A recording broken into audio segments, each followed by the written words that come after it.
হ্যাঁ বলুন। ডাক্তারবাবু, আপনাকে কে দেখাতে এসছে?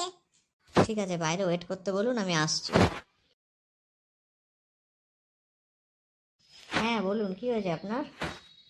ডাক্তারবাবু, আমার মেয়েটা ভারী অসুস্থ, তাই আপনাকে একটু দেখতে যেতে হবে। সে কি, আমি তো কোনো কলে যাই না। না না, আমি দেখতে যেতে পারবো না। ডাক্তারবাবু প্লিজ চলুন, আমি আপনার নাম শুনেই আপনার কাছে এসেছি। আপনি খুব ভালো ডাক্তার, আমি অনেকের কাছে আপনার নাম শুনেছি। আপনি যদি দেখতে না যান তাহলে তো আমার মেয়েটার কিছু একটা হয়ে যাবে। বলুন ডাক্তারবাবু, প্লিজ চলুন, আমি আপনার পায়ে পড়ছি। না না, এ কি করছেন আপনি? না না, ঠিক আছে, কোথায় যেতে হবে বলুন। ডাক্তারবাবু, এখান থেকে অনেক দূর, রশিদপুর গ্রাম, যেতে প্রায় 3 ঘন্টা সময় লাগবে। না না, অত দূরে তো যাওয়া আমার পক্ষে সম্ভব না। 3 ঘন্টা সময় লাগবে? অত দূর আমি কি করে যাব? না ডাক্তারবাবু, আপনি চলুন, আপনার যেটা ফিস হয় আমি সেটা আপনাকে দিয়ে দেবো। যতই ফিস হোক আমি সেটা আপনাকে দেবো। আচ্ছা ঠিক আছে, চলুন তাহলে, আপনি যখন এতবারই বলছেন। হ্যাঁ চলুন ডাক্তারবাবু আমার সাথে।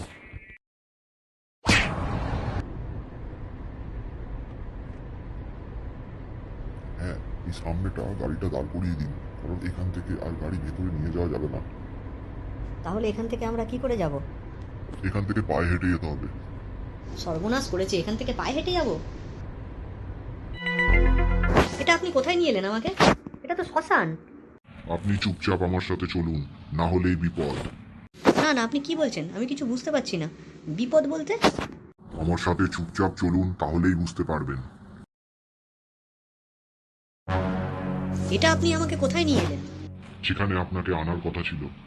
আমার মেয়ে ভীষণ অসুস্থ, আমার মেয়েকে আপনি ঠিক করে দেখে দিন, তারপর আপনি আপনার ফিস নিয়ে এখান থেকে চলে যান। খবরদার, আপনি যে এখানে এসেছিলেন কাউকে বলবেন না, না হলে আপনি ভয়ানক বিপদের সম্মুখীন হবেন।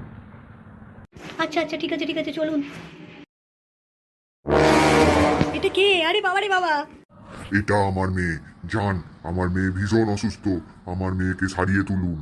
না না, এ আমি করতে পারবো না। ওরে বাবা রে, আমাকে ছেড়ে দিন, আমি বাড়ি যাব। ও মা গো!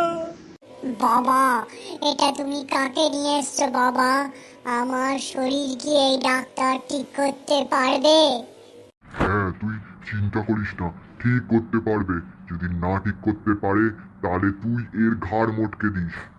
ওরে বাবা রে, আমি পালাই। ওরে বাবা রে! এই ডাক্তার, তুমি কোথায় যাচ্ছ?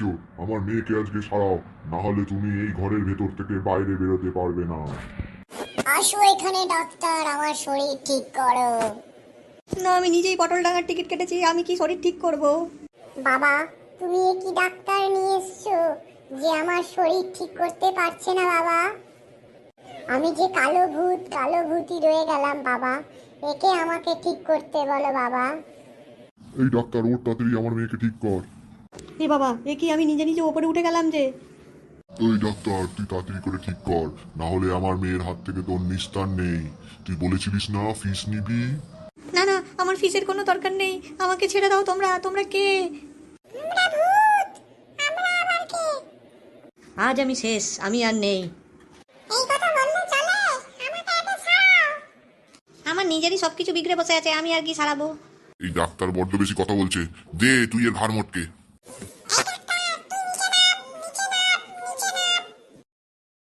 আরে বাবা রে! দিলাম তোর ঘাড় মোটকে। আমার ঘাড় মটকে গেল। যা বাবা, আমি এর ঘাড় মোটকে দিয়েছি। বাবা রে, আমার ঘাড়টা কি হলো? আমি ঘাড় সোজা করতে পারছি না। এই ডাক্তার, তুই আর ঘাড় সোজা করতে পারবি না। কাল থেকে তোকে এই ঘাড় নিয়ে এই রুগী দেখতে যেতে হবে। চলো বাবা, আমি এর ঘাড় মোটকে দিয়েছি।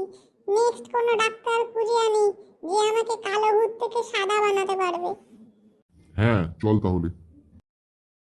বাবা রে, বাবা রে! এই হলো আমার অবস্থা। ডাক্তারি করতে গিয়ে ঘাড় মটকে বসলাম। আজকে থেকে সবাই আমাকে ঘাড় মটকানো ডাক্তার বলে ডাকবে।